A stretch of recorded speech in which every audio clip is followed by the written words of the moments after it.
Vicore, não sei quem foi que fez isso com ele, entendeu? Sendo que meu sobrinho não tinha um tiro no corpo, apenas arrancaram a cabeça dele e deixaram pendurado na mata. Arrancaram a cabeça dele e deixaram pendurado na mata.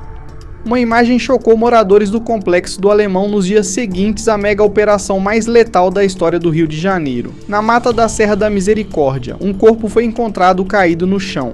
Vestia farda camuflada completa, equipamento tático usado por membros de facções criminosas. Mas o que transformou essa descoberta em manchete nacional não foi apenas mais uma morte em confronto. Foi o fato de que a cabeça do jovem estava separada do corpo, pendurada em uma árvore, amarrada com cordas, exposta deliberadamente. Imediatamente narrativas começaram a circular. Parte da imprensa e políticos afirmaram que policiais haviam executado e decapitado o rapaz. Familiares choravam dizendo que era um menino do bem. Mas quando o laudo pericial finalmente foi divulgado, a verdade que emergiu era muito mais sombria e revelava algo perturbador sobre até onde o crime organizado está disposto a ir para manipular a opinião pública.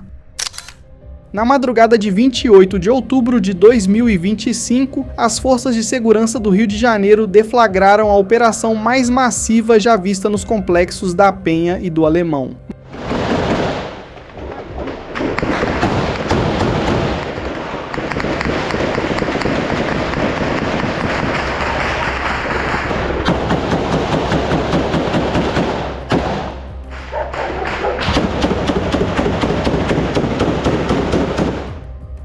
Mais de 2.500 agentes foram mobilizados. O Batalhão de Operações Especiais liderou a incursão. O objetivo era retomar o controle territorial das mãos do Comando Vermelho, facção que há anos domina essas comunidades com mão de ferro, controlando rotas de tráfico, extorquindo moradores e confrontando autoridades com armamento cada vez mais pesado. O que se seguiu foram horas de confronto intenso. Helicópteros sobrevoavam constantemente as favelas. Tiroteios ecoavam sem parar. Traficantes equipados com fuzis, granadas e coletes balísticos resistiam ferozmente, sabendo que desta vez a polícia não recuaria facilmente. Quando a poeira finalmente baixou, o saldo era devastador. Mais de 120 pessoas mortas. 4 delas eram policiais. Homens que estavam cumprindo seu dever de proteger a sociedade e que pagaram com suas vidas. O restante, segundo relatórios oficiais, eram suspeitos de envolvimento direto com o tráfico de drogas e o crime organizado. Como era de se esperar, parte da mídia e alguns políticos rapidamente lamentaram as mortes dos suspeitos. Houve pedidos de minuto de silêncio, discursos inflamados sobre violência policial. Mas, curiosamente, poucos falaram dos 4 policiais mortos. Poucos lamentaram as famílias destroçadas desses homens que morreram defendendo a lei. Entre os suspeitos mortos estava Iago Rodrigues Rosário, um jovem de apenas 19 anos, cujo destino se tornaria o mais comentado de toda a operação. Ele, que eu que vou andar, eu vou andar e tu vai. Já tá gravando.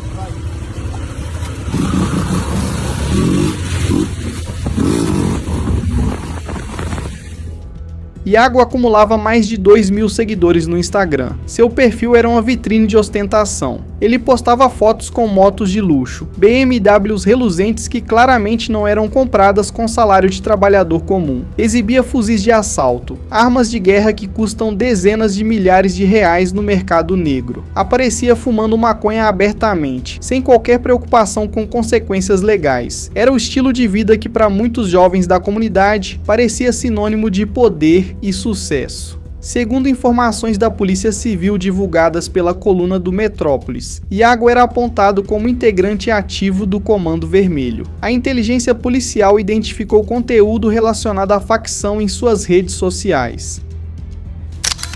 Ele não apenas curtia ou compartilhava, ele produzia esse conteúdo, posava com as armas, mostrava o estilo de vida do crime e, mais importante, ele atuava na linha de frente da facção, sendo um dos responsáveis pela defesa armada do território controlado pelo tráfico na região. Havia até quem dissesse que ele estava subindo rapidamente na hierarquia do grupo. Iago não tinha antecedentes criminais formais registrados, nenhuma condenação prévia, mas isso não significa inocência. inocência. Significa apenas que ele ainda não havia sido pego. Quando a mega operação começou e o batalhão de operações especiais avançou pelo complexo do Alemão, Iago estava lá, vestindo farda camuflada, o uniforme não oficial, mas reconhecível dos soldados do Comando Vermelho, armado, posicionado em área estratégica, e quando o confronto chegou até ele, tentou resistir. Essa resistência custou sua vida. Nos dias seguintes à operação, moradores e equipes de resgate percorriam as áreas de mata procurando corpos. Era um trabalho macabro, mas necessário. Dezenas de suspeitos haviam fugido para a vegetação densa tentando escapar do cerco policial.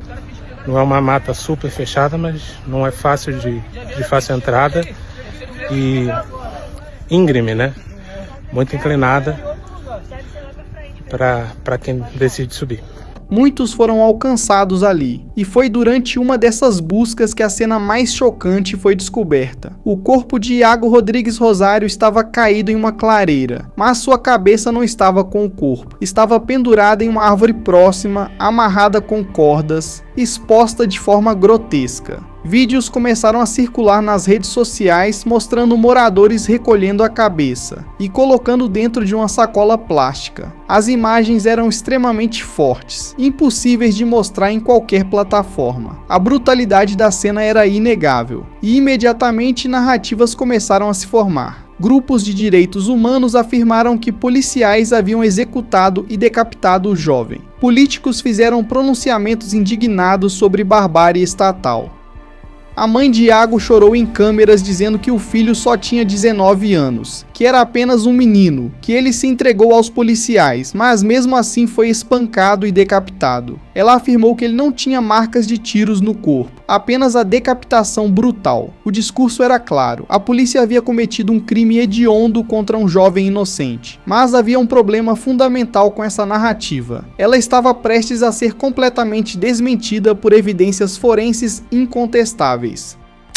Quando o laudo pericial do Instituto Médico Legal finalmente foi divulgado, ele trouxe revelações que mudaram completamente a narrativa. O documento descrevia em detalhes técnicos exatamente o que havia acontecido com Iago. O projétil entrou pela parte inferior do abdômen, em trajetória de baixo para cima, atravessou completamente o corpo de Iago e saiu pelas costas. Durante esse trajeto, a bala causou lesões devastadoras no fígado, no pulmão direito e no estômago. Um tiro como esse, de um fuzil de alto calibre, causa trauma interno massivo. A pessoa pode permanecer consciente por alguns minutos, mas a morte é inevitável e rápida. O sangue se esvai do corpo em velocidade alarmante. Para alguém com a altura de Iago, aproximadamente 1,67 m.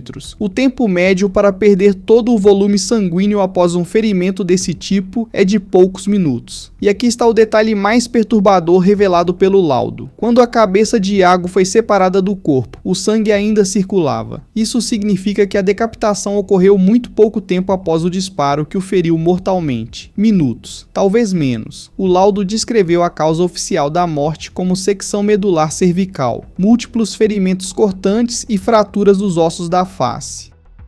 Em termos simples, alguém usou uma ferramenta cortante, provavelmente um facão, e decapitou Iago enquanto ele ainda estava tecnicamente vivo, embora mortalmente ferido e provavelmente inconsciente, ou em estado de choque extremo. Mas quem fez isso? Essa era a pergunta crucial. A Polícia Civil, após analisar todas as evidências, apresentou uma teoria que faz muito mais sentido do que a narrativa de execução policial. Durante o confronto intenso, Iago foi atingido pelo disparo de fuzil. Ele caiu mortalmente ferido. Nesse momento, o tiroteio ainda estava acontecendo ao redor. Policiais estavam engajados com outros traficantes. O batalhão de operações especiais estava avançando, trocando tiros, neutralizando ameaças. Iago estava na linha de frente, cercado de comparsas da facção. A polícia acredita que foram os próprios membros do Comando Vermelho que decapitaram Iago. A razão? Criar uma narrativa de brutalidade policial, transformar um criminoso morto em confronto em uma suposta vítima de execução bárbara. Fazer parecer que a polícia não apenas matou, mas mutilou o corpo de forma cruel. Isso serviria perfeitamente aos interesses da facção. Desmoralizar a operação policial, ganhar simpatia pública, pressionar politicamente para que operações futuras fossem canceladas ou limitadas. Esse tipo de brutalidade pós-morte não é novidade no mundo do crime organizado carioca, e frequentemente está conectado a um contexto específico: vingança pela morte de policiais. Poucos meses antes do caso de Iago, em maio de 2025, outro episódio similar havia chocado o Rio. Um dos chefes do 3º Comando Puro, outro traficante, teve morte igualmente brutal. Daniel Falcão dos Santos, apelidado de Gotinha, era o braço direito e segurança pessoal de TH. Quando o BOPE localizou o bunker onde o chefe do tráfico se escondia, Gotinha estava lá. Ele reagiu à chegada dos policiais com disparos de fuzil. Houve intensa troca de tiros. E quando o confronto terminou, Gotinha havia sido atingido por um tiro de fuzil diretamente na cabeça. O impacto foi tão devastador que sua cabeça ficou completamente destruída. O caixão no velório teve que permanecer fechado. Não havia como realizar velório de corpo aberto. Mas o contexto dessa operação é crucial. TH da Maré não era apenas mais um traficante. Ele era procurado desde 2014 pela morte do cabo do exército Michel Augusto Mikami.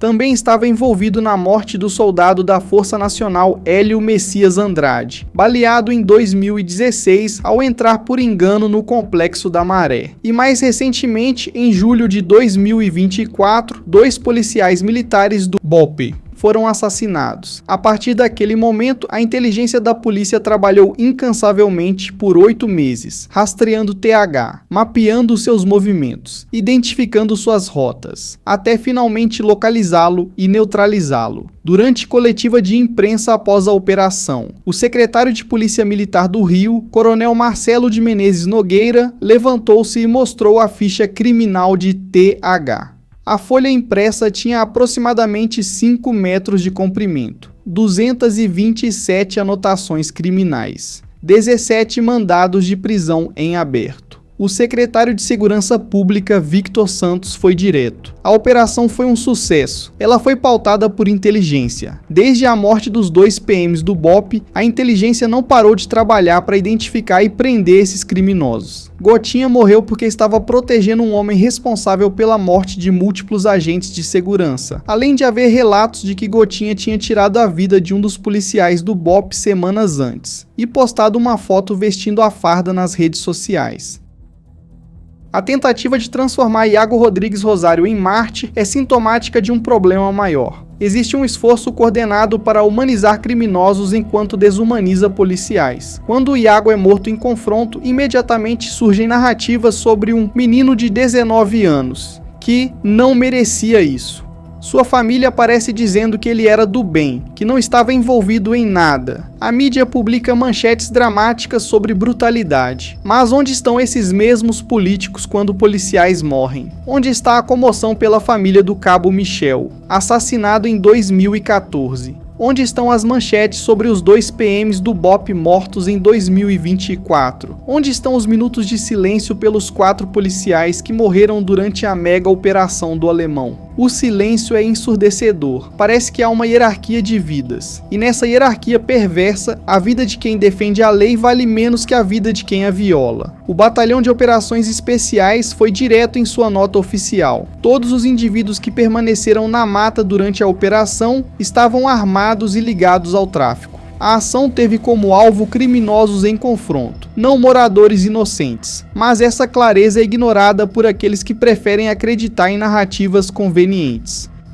Iago não estava acampando na mata. Ele não estava lá por acaso. Ele estava vestido com farda de combate, armado, posicionado estrategicamente, cumprindo seu papel como soldado do Comando Vermelho. E quando o confronto chegou até ele, as consequências foram fatais. A decapitação de seu corpo, se de fato foi realizada por membros da própria facção como a polícia acredita, representa o nível de cinismo e manipulação ao qual o crime organizado está disposto a descer. Usar o corpo mutilado de um dos seus próprios membros como ferramenta de propaganda. Iago Rodrigues Rosário escolheu um caminho. Ele sabia as consequências. E quando essas consequências chegaram, a verdade foi obscurecida por mentiras convenientes. Mas os laudos não mentem. As evidências não mentem. E a realidade é que o crime organizado no Rio de Janeiro continua sendo combatido por homens e mulheres que arriscam suas vidas diariamente para trazer um mínimo de ordem ao caos. Se você quer continuar acompanhando análises detalhadas sobre operações de segurança pública e a realidade do combate ao crime organizado no Brasil, inscreva-se no canal e ative o sininho. Até o próximo vídeo.